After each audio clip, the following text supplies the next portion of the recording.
Ayuhal hadirun wal hadirat, Bapak Ibu, para jamaah sekalian yang dimuliakan oleh Allah Subhanahu wa taala. Mari sama-sama kita bersyukur kepada Allah Subhanahu wa taala atas berbagai macam anugerah dan kenikmatan, sehingga siang ini kembali kita dapat melakukan berbagai macam aktivitas kebaikan, dan utamanya adalah aktivitas ibadah sholat zuhur. Semoga ibadah sholat zuhur kita dan seluruh ibadah yang lain diterima oleh Allah Subhanahu wa taala dan diberikan ganjaran yang berlipat. Amin Allahumma amin. Bapak Ibu jamaah sekalian yang dimuliakan oleh Allah Subhanahu wa taala. Alhamdulillah, kita saat ini sudah berada di 10 awal dari bulan Dzulhijjah. Dan ini adalah merupakan hari-hari yang istimewa. Sebagaimana Allah Subhanahu wa taala berfirman dalam surah Al-Fajr, Allah bersumpah atas waktu fajar wal fajr, demi waktu fajar, wal layalin ashr, dan malam-malam yang 10 atau hari-hari yang 10. Sebagian ulama mengatakan bahwa 10 malam atau 10 hari awal bulan Dzulhijjah adalah merupakan waktu yang dimaksud pada ayat tersebut. Maka kita bersyukur kepada Allah, kita berada di waktu yang istimewa, yang waktu ini mesti kita gunakan dengan sebaik-baiknya dengan memperbanyak amal-amal soleh, dengan memperbanyak kita beribadah kepada Allah Subhanahu wa taala. Sebagaimana hadis Nabi SAW berkaitan dengan 10 hari awal di bulan Dzulhijjah, ma min ayyamin al-amalu salih fiha ahabbu ila Allah min hadhihi al-ayyam, yakni ayyam al-ashr. Kata Nabi SAW, tidak ada hari-hari yang lebih disukai oleh Allah Subhanahu wa taala untuk melakukan amal soleh di dalamnya, melainkan hari-hari ini, yakni 10 hari awal di bulan Dzulhijjah.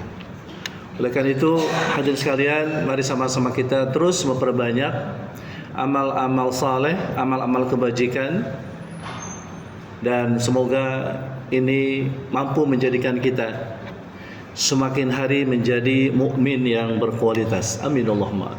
Hadirin jamaah sekalian yang dimuliakan oleh Allah Subhanahu wa taala. Pada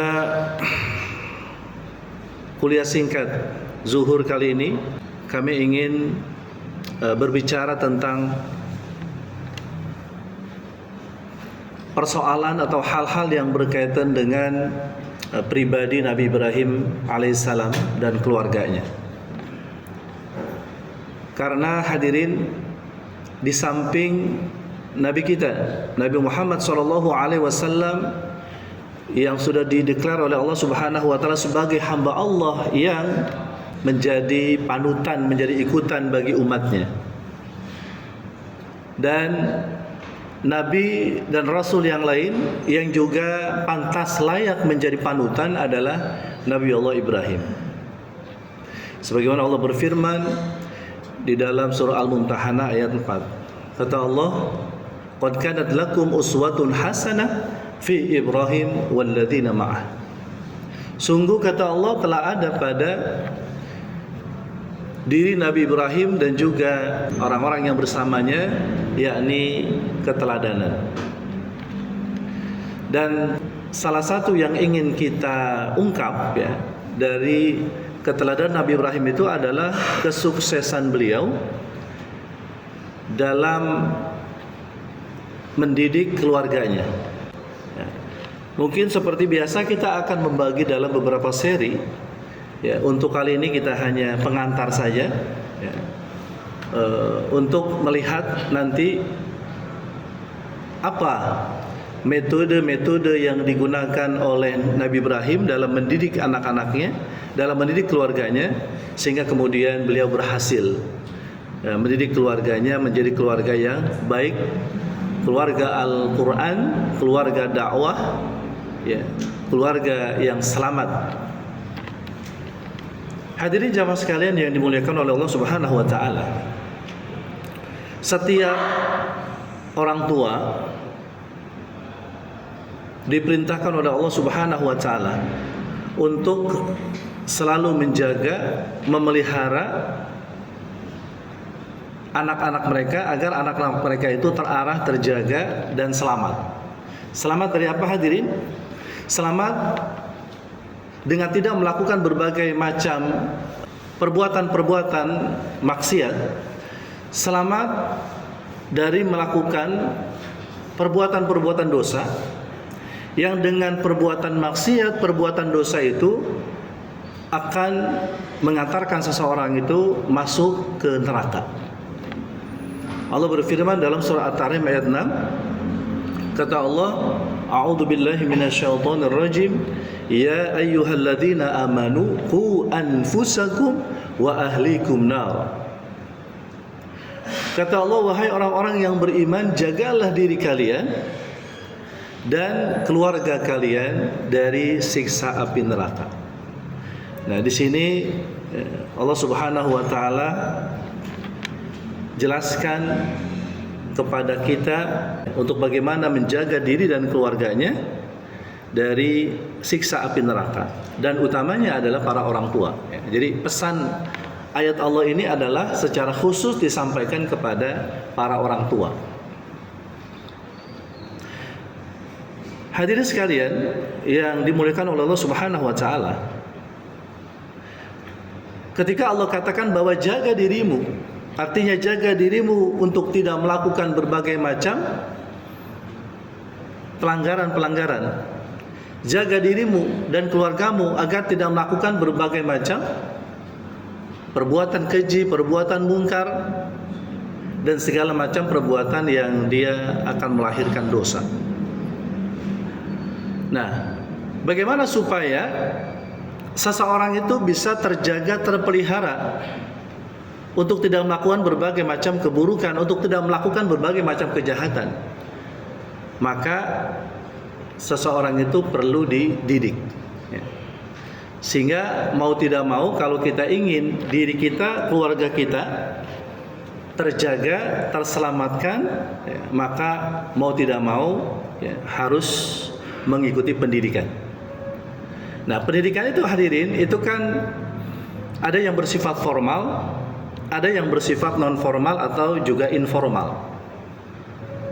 Nah, maka ketika Al-Quran menjelaskan tentang berbagai macam thariqah, berbagai macam metode, dan sekaligus menceritakan atau menggambarkan figur-figur yang figur-figur tersebut itu mempraktekkan metode-metode tersebut, maka ini artinya bahwa Quran itu adalah sebagai petunjuk.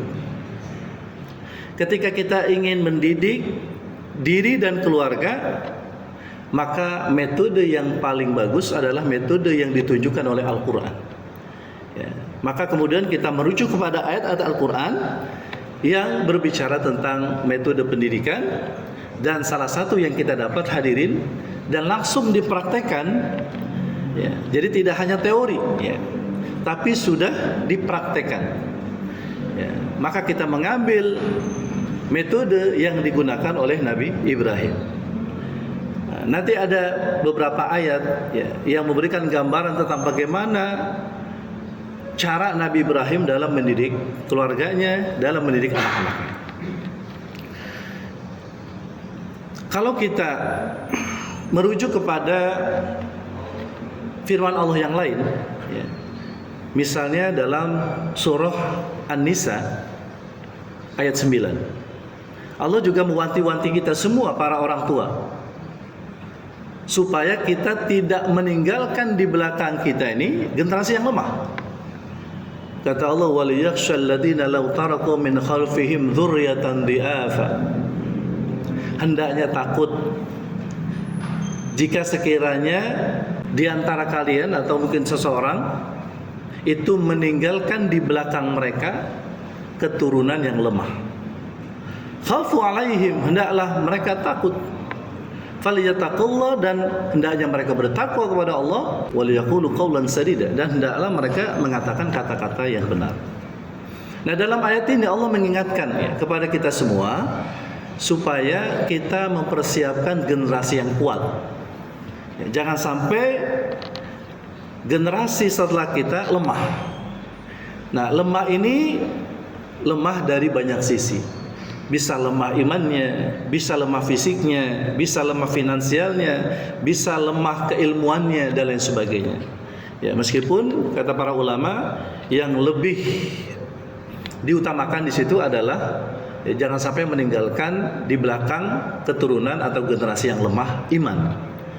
Tapi tentu kelemahan di situ kan juga bisa dilihat dari banyak sisi. Karena memang akan berdampak buruk ketika misalnya kita meninggalkan di belakang kita generasi yang lemah dari banyak sisi. Ya, jadi kalaupun misalnya imannya kuat, tapi bisa jadi kalau lemah dari sisi yang lain juga, ini juga tidak kita harapkan. Kita berharap bahwa generasi yang akan kita bentuk atau generasi di belakang kita adalah generasi yang kuat. Sebagaimana sabda Nabi SAW, al-mu'minul qawiyyu khairun wa ahabu ilallah minal mu'minin ad-dha'if wa fi kulli khair. Kata Nabi, orang beriman yang kuat, ya, berarti kan kuatnya juga dari banyak sisi.